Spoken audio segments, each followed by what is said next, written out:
It's good to be with you this evening. I will share with you that I got to go on a bike ride with Jim McDorman last week. And so he asked me if I wanted to go on an adventure. And I said, yeah, I'd like to go on an adventure, Jim. But I'll just clue you in. If he ever asks you if you want to go on the bunny trail, don't do that, because he has kind of a strange sense of humor. But we did have a good bike ride. And Jim, of course, is an excellent bike rider. But one of the things that we were talking about, and it is a good opportunity to visit with folks when you're riding along, beside each other for a couple hours or whatever. But I was telling Jim about the time that, I had been studying the Bible as a young person, my early 20s. And the first time that I met with the church, which you would consider a faithful congregation of God's people, I came in shorts, I came in shorts and flip-flops. And what I want to share with you is, nobody said boo to me about that. People were very patient with me, they were very loving with me, and they were very kind with me. And that was very helpful as a young person, studying the Bible, seeking to learn about God's will for me and my life, and seeking to learn about what God wants for us. And that's what I want to talk with you about for a few minutes this evening. The topic this evening is gentleness. And I want to start off with a story, it's a true story, about a gorilla, a 300-pound gorilla named Coco.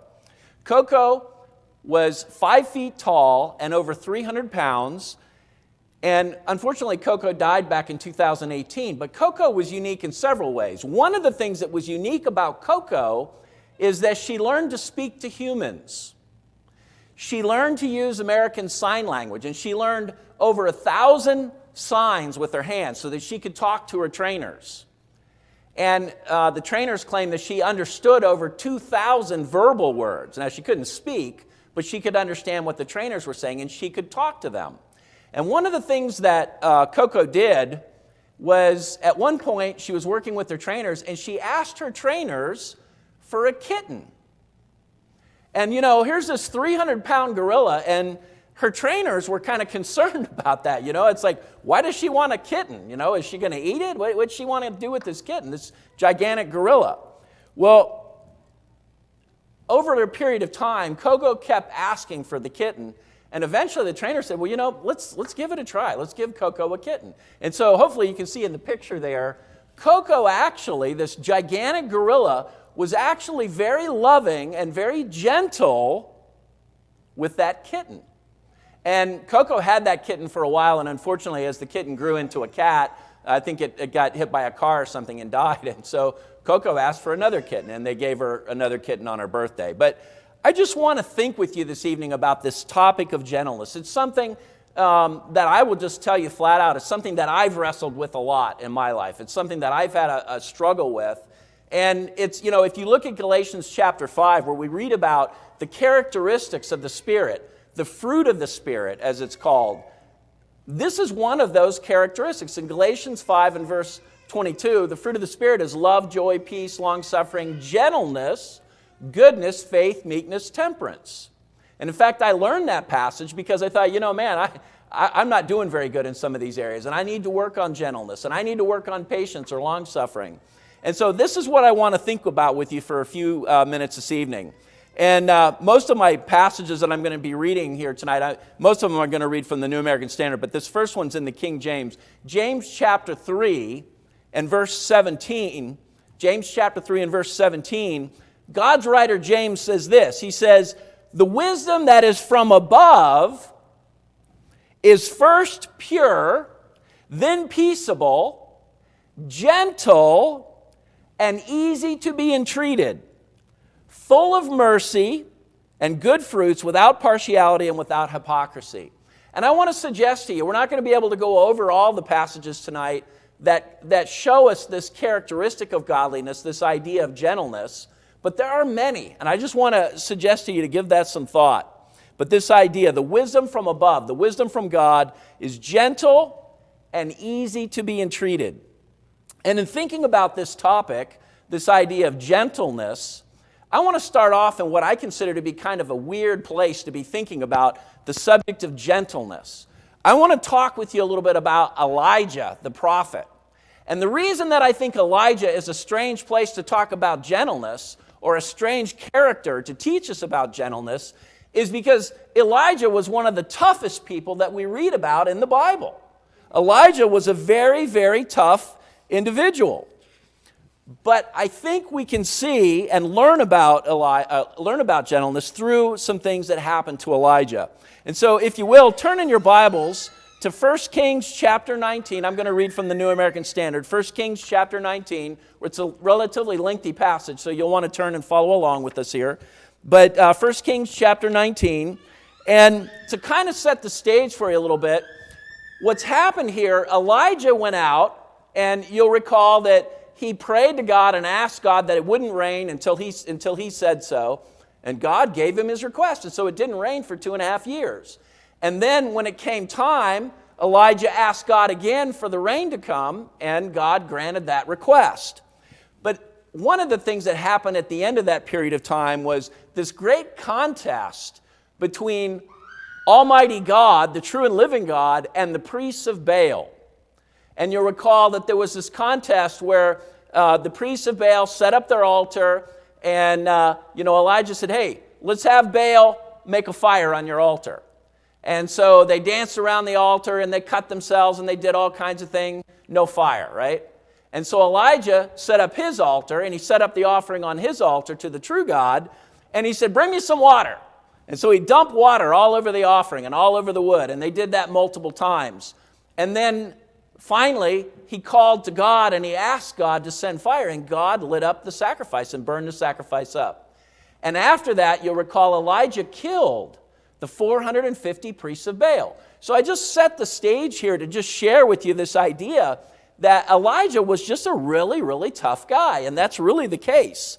But Elijah, like all of us, we wear out sometimes. Elijah was worn out, and King Ahab's wife, Jezebel, said she was going to kill him, and she was going to do it pretty quickly. She said, by this time tomorrow, you'll be dead. So let's pick up the reading here in 1 Kings chapter 19, starting in verse 1. Now Ahab told Jezebel all that Elijah had done, and how he had killed all the prophets with the sword. Then Jezebel sent a messenger to Elijah, saying, so may the gods do to me, and even more, if I do not make your life as the life of one of them by tomorrow about this time. So she says, hey, Elijah, you're going to die. I'm going to have you killed. Verse 3. And he was afraid. Listen to that. He was afraid. And he arose and ran for his life and came to Beersheba, which belongs to Judah, and he left his servant there. But he himself went a day's journey into the wilderness, and came and sat down under a juniper tree, and he requested for himself that he might die. And he said, it is enough now, O Lord, take my life, for I'm not better than my father. So this was really probably the lowest ebb of Elijah's life. He's just really at a low point in his life. Verse 5, he lay down and slept under a juniper tree. And behold, there was an angel touching him. And he said to him, arise, eat. Then Elijah looked, and behold, there was at his head a bread cake baked on hot stones and a jar of water. So he ate and drank and lay down again. The angel of the Lord came again a second time and touched him and said, you can almost see the angel like kicking him, right? Or prodding him like, hey, Elijah, get up, get up. Arise, eat, because the journey is too great for you. So Elijah arose and ate and drank, and he went in the strength of that food 40 days and 40 nights to Horeb, the mountain of God.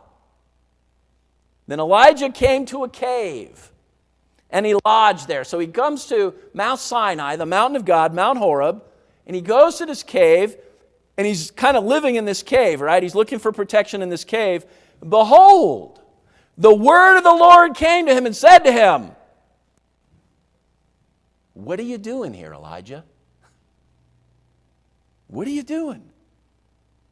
Well, Elijah, that's a day's work. I mean, he's done a lot for the Lord here. And so he's killed at least 450 of these idolatrous priests.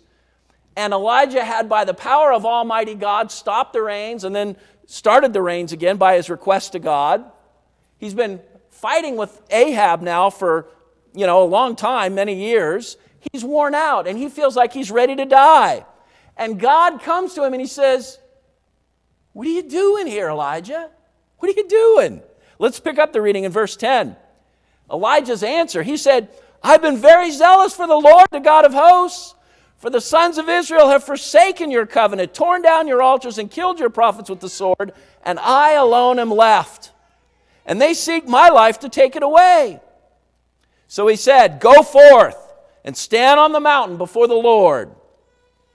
And behold, the Lord was passing by, and a great and strong wind was rending the mountains and breaking in pieces the rocks before the Lord. So Elijah's come out of the cave, and this mighty wind moves across the mountain, and everything's shaking from the wind. But the Lord was not in the wind. And after the wind, an earthquake. The ground is shaking. But the Lord was not in the earthquake. After the earthquake, a fire. You can just imagine up on Mount Lemon, the fire raging through. And if you're there, man, you better flee for your life. Here comes the fire across the mountain. But the Lord was not in the fire. And after the fire, a sound of a gentle blowing. When Elijah heard it, he wrapped his face in his mantle, and he went out and he stood in the entrance of the cave. And behold, a voice came to him and said, "What are you doing here, Elijah?"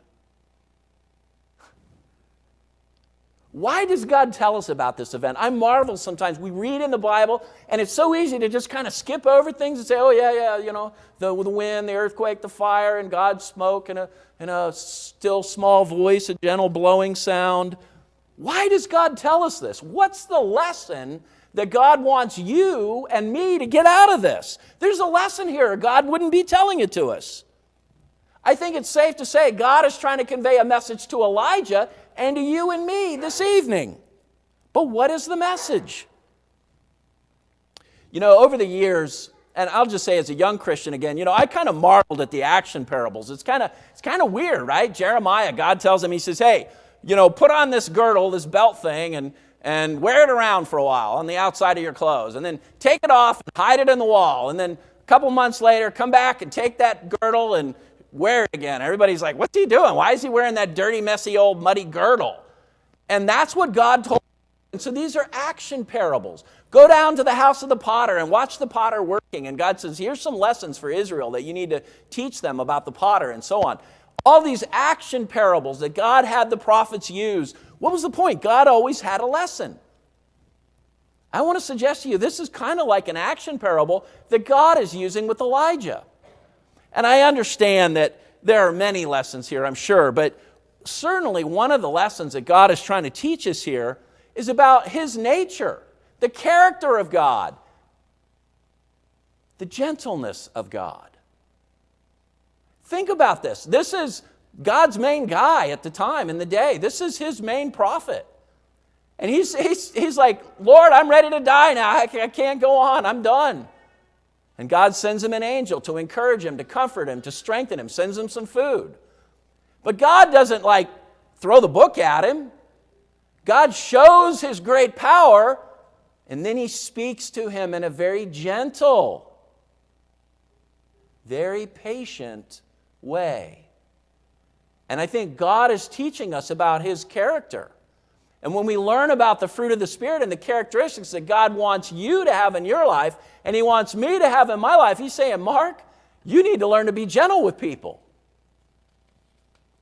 God's saying, "Mark, I've been gentle with you. You need to be gentle with others. Don't just go throw the book at him. Look at how I dealt with Elijah here. I didn't throw the book at him. I was patient with him. I was gentle with him." That's pretty amazing, the God who created heaven and earth and set this gigantic planet spinning around the sun at 67,000 miles an hour, so powerful and so mighty.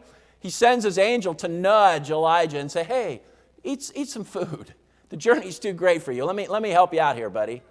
And then God speaks to him in this gentle way. And that's what we're talking about this evening, and that's what I want to think about with you this evening for a few minutes. Okay, and think now, this is the same God who in Psalm 50 in verse 10 said, "Every beast of the forest is mine, and the cattle upon 1,000 hills." When I see a hill with cows on it, that's what I think about. I think God owns that. You know? You may be a rancher and maybe that's your cattle, but no. God says, no, they're mine. God says, I made them. I created them. You're just taking care of them. But that's the same God who told King David this in Psalm 56 and verse 8. And really David is saying this prophetically, right? But David says of God, he says, "Thou tellest my wanderings." David says, you know where I'm going in life. You know where I'm wandering. You know what decisions I should make and where I should go and where I should live and what I should do. You put my tears in your bottle, God. Are they not in your book? And you think about that. And you think about when you're sad. I think about that. And I think about when I'm really overcome with something, grief or difficulty or whatever it is. Somebody's giving me a hard time or a tough time at work or whatever it is. And I'm really upset about it. God's making a note of that. That wasn't just a message to David. And this, again, I would argue with you, we see the gentleness and the patience of God. Okay, so we talked about this characteristic that God has of gentleness. And by the way, this carries over, of course, to the Lord, to Jesus. And one of the greatest things that I see exemplifying this in the life of Jesus is the death of Lazarus. Because if you think about it, it doesn't make any sense. Somebody comes and tells Jesus, "Hey, Master, your buddy Lazarus in Bethany, he's sick. He's dying." And Jesus says, "Yeah, I know." And he doesn't do anything. And even when he gets to Bethany, one of Lazarus' sisters says, "Lord, if you'd been here, my brother wouldn't have died." And Jesus is there, and the people are weeping and crying, and there's the tomb. And Jesus is touched with compassion for these people. And in John chapter 11 and verse 35, the shortest verse in the Bible in the English, Jesus wept.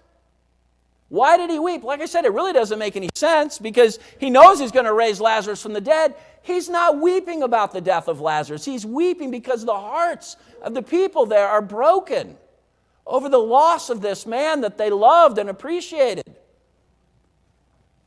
And Jesus is the express image of the Father. Okay, so we talked about this characteristic of gentleness. Let's make some applications here. By the way, here's some pictures. I should have showed you these earlier when we were talking about Elijah, but these are kind of cool, I think. This is actually Mount Carmel, where Elijah killed the priests of Baal. So this is up on the mountain. You can see it's kind of a gentle sloping mountain, but still, this is where all this happened. And so this kind of gives you a little bit of a sense of what that area is like today, what it looks like today, and maybe a little bit of a sense of what it would have looked like in Elijah's day. And it's interesting, somebody erected this statue on the top of Mount Carmel as a memorial to what happened there, how Elijah, what a tough guy he was, how he killed the priests of Baal there. And he set up that wonderful competition with the priests of Baal. Okay, so let's make some applications from this, okay? What is the application? What application should we consider? Well, the first thing that I get out of this that I think we need to understand is that it is possible to be both powerful and gentle. And that's what we see with God. You know, it's not that we have to be weak. And I'll just share with you. It's interesting to me. One of the sisters that I've known over the years, she passed away, 12, 15 years ago. Her name was Eleanor Henderson. But to me, she was so weak physically, and yet she exemplified strength to me. And I just thought about it when she passed, that she was one of the strongest people I know, and yet physically was one of the weakest people that I knew. She could barely walk. She could barely hold her head up. But what a tower of strength that woman was. And it's possible to be not only weak and gentle, but it's also possible to be powerful and gentle. And you know, it's amazing to me, it's interesting, and we could get into a discussion about what the word meekness means, and it's a different word, I think.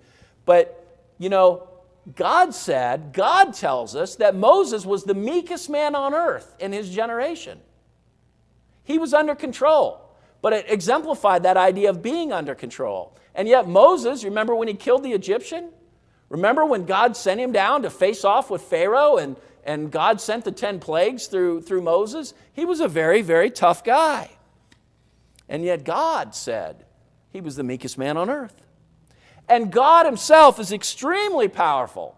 I appreciated the prayers this morning that were offered about how mighty and powerful God is, very thoughtful. His majesty, his abilities far exceed ours in any way. He can think of so many things that we can't keep in our minds. And he created all the stars and the galaxies, and he created the eye, which is just amazing, and all the cells that make up our bodies, and the atoms and the molecules. And physicists are still wrestling, trying to figure out the subatomic particles, and they found something new in the last couple of weeks, and they're like, wow, we didn't think it was that way. And so they still don't understand the stuff that God created. Yet God is also this almighty, all-powerful, omnipotent, omnipotent, however you want to pronounce that. This great God, this great powerful God is gentle with you and I in so many ways. And it's so important for us to understand that gentleness is a characteristic of godliness. If you want to be a godly person, if I want to be a godly person, I've got to learn to be gentle with people. And it's not easy. And I suspect I'm not the only one that has this struggle. In fact, I'll just tell you flat out, I know I'm not. Is it possible to be both powerful and gentle, strong and gentle? Yeah, it is possible. And we need to be that way. So something else that we need to learn from this. God is kind and gentle when he corrects us, and we need to be that way with others. I'll share another story with you from my youth as a young Christian. And I think I'd only obeyed the gospel. Maybe I'd obeyed the gospel 4, 5, 6 months. I don't know. But I went out with a bunch of the young Christians that we were worshiping with. And there was a sister in Christ from another congregation that would host all the young Christians into her home. Wonderful woman. Wonderful sister in Christ. Wonderful godly woman. But it was so interesting because my friends introduced me to her. And she said, well, Mark, where do you worship? And I said, well, I worship at Brother So-and-so's church. And, you could kind of see her demeanor change, right? And she said, oh, I didn't know Brother So-and-so had a church. And, I'm thinking, I got all my friends here. And I'm like, well, yeah. And she made a point. She helped me to understand, no, Brother So-and-so doesn't have a church. The Lord has a church. And Brother So-and-so just preaches in that congregation. He's involved with that work there. And so she helped me to understand that, but I will suggest to you, that wasn't a very gentle way to deal with me on that. And it was a pretty hard thing for me to deal with because it was pretty embarrassing. And it wasn't like it was just her and I. All my new friends were around me and everything. And what I would suggest to you, brethren, is I try to learn from that. And I don't fault this sister for that. But I think we need to not be like that. I think we need to be gentle with people and patient with people. And just like I shared with you, the first time I showed up in shorts and flip-flops, nobody said, what do you think you're doing coming to the Sunday morning worship service in flip-flops? Nobody did that to me. People were kind and gentle with me. And God is kind and gentle with us. Look with me at 2 Samuel chapter 12. Remember King David, a man after God's own heart? Do you remember at one point in his life, David was guilty of sexual immorality, adultery, and even murder? And do you remember how God dealt with him? God sent Nathan the prophet to David in gentleness, with a gentle spirit. And Nathan the prophet came to David and he told him a story about a little lamb. How much gentler can you get than that?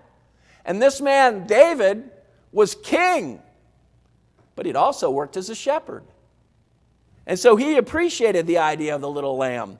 And in 2 Samuel chapter 12, starting in verse 1, we read about how Nathan the prophet dealt with David on this. And God sent him to deal with him on these things. Then the Lord sent, excuse me. The Lord sent Nathan to David. And he came to him and said, Your Majesty, I'm going to tell you a story. There were 2 men in one city, the one rich and the other poor. The rich man had a great many flocks and herds. But the poor man had nothing except one little ewe lamb, which he bought and nourished, and it grew up together with him and his children. It would eat of his bread and drink of his cup and lie in his bosom.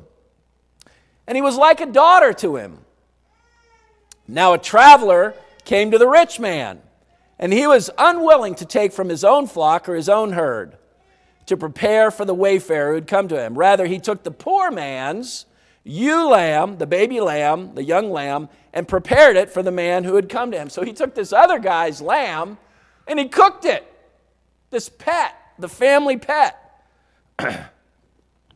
And it seems like when people are wholly given over to sin, it seems like God rains down fire and brimstone on them. Remember the city of Sodom? That's exactly what God did to the city of Sodom. But when people are trying to do right, maybe they've just gotten caught up in a situation, often we see God deals with them patiently. And that's exactly what he did with David, in gentleness and kindness. So here's the application. How should I deal with others? Maybe they're in error. Maybe they're wrong about something. Do I throw the book at them? Or do I deal with them the way God has dealt with me? In gentleness and patience and kindness and love. I have to think about, you remember the time that Jesus had been in Samaria? And I think it's in Luke's gospel account. Jesus had been to Samaria, and the Samaritans didn't want to have anything to do with Jesus. And so James and John said, Lord, should we call down fire from heaven and burn up all these people like Elijah called down fire from heaven? You remember what Jesus said? He said, you don't know what spirit you're of. No. Let's be gentle. Let's be patient. There will come a judgment. There will be a time for judgment and fire. But Jesus was saying, this isn't it. And we need to be careful. Other examples of this, the Apostle Paul in writing to Timothy in 2 Timothy chapter 2 and verse 24. 2 Timothy 2 and verse 24 says, the Lord's bondservant, that's us. The Lord's bondservant must not be quarrelsome, but be kind to all, able to teach, patient when wronged. Listen, with gentleness, correcting those who are in opposition with gentleness. They're wrong. They're in opposition. It could be I'm wrong, but they're in opposition. Correct them with gentleness. If perhaps God may grant them repentance, leading to the knowledge of the truth. He even tells us why. He says, look, if you go to them gently, kindly, lovingly, they may see their error and they may turn from their error. And he emphasizes that in the next verse, in verse 26. They may come to their senses and escape from the snare of the devil, having been held captive by him to do his will. The next time that you feel the need to correct somebody, ask yourself, what are you trying to accomplish? Are you trying to help them to see their error and change so they can repent and their soul will be saved? Or are we just trying to put on a show?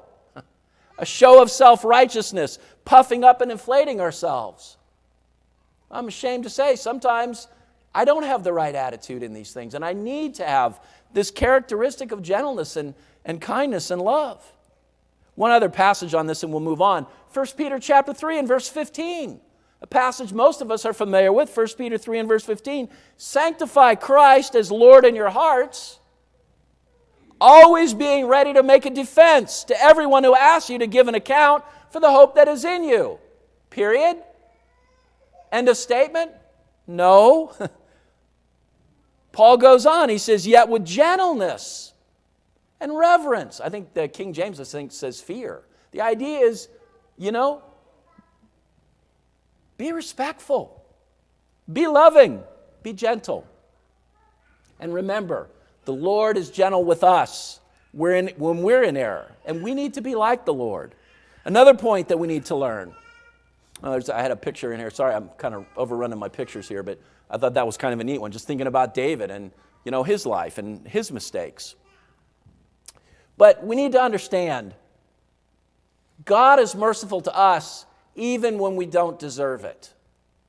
And sometimes, I know sometimes maybe you'll be handling personal business and you're on the phone with somebody and you feel like, wow, this person's just being rude to me, or not handling things appropriately. I remember years ago, I had the opportunity to go on a trip with Farrell Jenkins to the Bible lands. And Floyd Chapelier, a man who preached not far from where we live now for many years, up in the Alexandria area up there, Annandale, the Annandale Church up there in Virginia. And Brother Chapelier, we were going through customs, coming back into the country, coming back into the U.S. And, I got up to the customs guy, and he was fine. And I looked over, and Floyd walked up to the customs agent, and the customs agent was just rude to him. I mean, for no reason, just absolutely rude. And this guy was so rude to Brother Chapelier that the next customs agent was a lady, and she said, "Why are you being so rude to him? Knock it off." And Floyd, he finally got through. He wasn't trying to bring any contraband or anything, but Floyd made a comment. He said, "He's probably just having a difficult day. It's okay." And that was his attitude. He had every right to be upset with this guy for being rude to him. But you see, he showed these characteristics of patience and love and gentleness was what we're talking about. And again, that you could say that guy probably deserved that Floyd would tell him how it was or lay into him, but he didn't do that. I know Brett's got a son that's a police officer. I've got a son who worked in Gainesville, Florida for 5 years. And one of the things that I saw, not personally riding with him, but just in the stories that he would tell us, there were times when our son Daniel would deal with somebody, and this guy was just way out of line. But Daniel showed him mercy anyway and was kind to him. And there were other times where somebody needed mercy, and maybe they deserved it, and so he was that way with them. But God is merciful to us. He's merciful to me, even when I don't deserve it. And that is so important to understand. And we see that in passages like Romans chapter 5.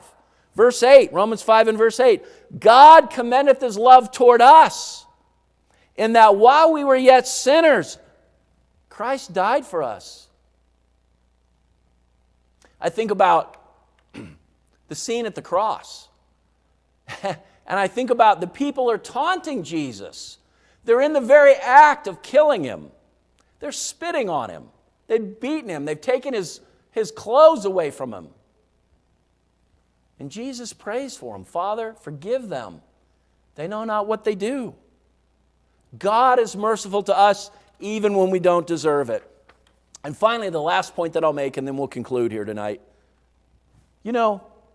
Gentleness has its own rewards. It's interesting. And you could expand that and say godliness has its own rewards.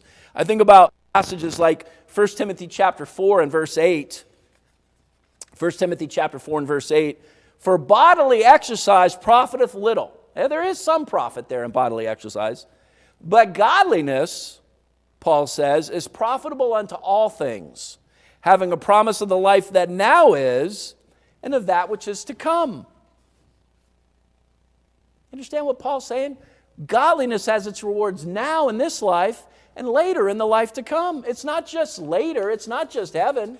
There are rewards for being a godly person now in this life. There was a playwright named Somerset Maugham. I don't know anything about his poems or anything else. He was famous, a famous English playwright. It was said that man's mother was an extraordinarily beautiful woman, married to an extraordinarily ugly man. I didn't say that. Other people said that. When a family friend once asked how such a beautiful woman could have married such an ugly man, here's what she said: "He has never once hurt my feelings." Wow. Puts me to shame. But you see, godliness, and you could say gentleness, has its own reward now in this life. And that's an example of it. This woman was able to say, "He's never hurt my feelings." I remember years ago, we worshiped with a brother and sister in Christ. He served as an elder for a short time, but wonderful couple. And I remember she used to say, "He has never yelled at me. He has never raised his voice to me." And I could just tell you, as a younger Christian, I'm like, wow, really? I got a lot of work to do. And I do, and I have, and I still do. We talked earlier about how gentleness is one of the characteristics of godliness. Gentleness and kindness pay off in many ways in this life now, aside from the great blessing of behaving in a godly way, there are also great blessings to be experienced in this life from godly behavior, but especially in the life to come. And one final point along these lines, I'm just going to say it flat out. As men, as guys, we have our work cut out. We have to be reminded. We have to. And Paul does that in writing to the church at Ephesus. In Ephesians chapter 6 and verse 4, among other things along this line, Paul says this. Ephesians chapter 6 and verse 4, he says, "Fathers, don't provoke your children to anger, but bring them up in the discipline and instruction of the Lord." Why do you suppose God's writer said that to the men in Ephesus and not the mothers there, not the women? I suggest to you it's because we men struggle with it more than the women do. I know we all have our struggles, and I've known some women that weren't very gentle, that had a difficult time with this, but we all need to be reminded. You need to be reminded, and I need to be reminded. We need to remember that still, small voice. God speaking to the great prophet Elijah. What are you doing here, Elijah? In gentleness and patience. And I want to conclude with an illustration, because I was thinking about this and preparing this lesson and just thinking about dogs. You know, you have to earn the trust of a dog. I heard about, unfortunately, it was a brother in Christ who beat his dog. And that's just a bad thing, you know. But when somebody mistreats a dog, you can tell. Because you have to earn the trust of a dog. You have to. Did you remember to feed him? Did you feed him on time? Are you dependable? You know, a dog will forgive some of those things. A dog will forgive a lot of things. But are you mean to him? That'll show. That'll sting. That'll hurt. You'll see the dog. You stand up quickly and the dog cowers. You move towards the dog quickly and the dog cowers. You can tell. If you're mean to a dog, it'll be obvious. The dog won't trust you, and it'll be obvious that he doesn't trust you. Gentleness. What about you? Are you a gentle person? Are you characterized by gentleness? Are you striving to be a godly person? You need to be gentle. It's one of those things that God lists as a characteristic of His. The fruit of the Spirit, Galatians chapter 5. Gentleness. You know, this evening we've not been talking about those things that we have to do to get our lives right initially with God. We've been talking about this idea of gentleness and just posing the question, are you gentle? But you know, I think most of us here understand that's not enough just to be a gentle person. God expects obedience from us. John chapter 14, Jesus is recorded to say, if you love me, keep my commandments. We have a problem because we've sinned. God's nature is pure and holy, and because I've sinned, I've got a problem with God because God is just. And because I've sinned, because I've disobeyed God, justice deserves punishment for me. Spiritual death, spiritual separation from God. And so God made it possible for us to be restored to Him through His Son, Christ Jesus. And so He sent Jesus to be an example for us and to die on the cross to pay the price for our sins because we can't pay that price because we've sinned. This evening, if you've never rendered obedience to the gospel of Christ, it's an opportunity to do that. Most of us here have already done that, but perhaps you've not been living your life right. You've got the opportunity tonight to make changes. You're not promised a tomorrow. God doesn't promise that you'll get tomorrow to make changes that you need, but He's giving you right now. If we can help you in that in any way, please come forward as we stand and sing the song that was selected.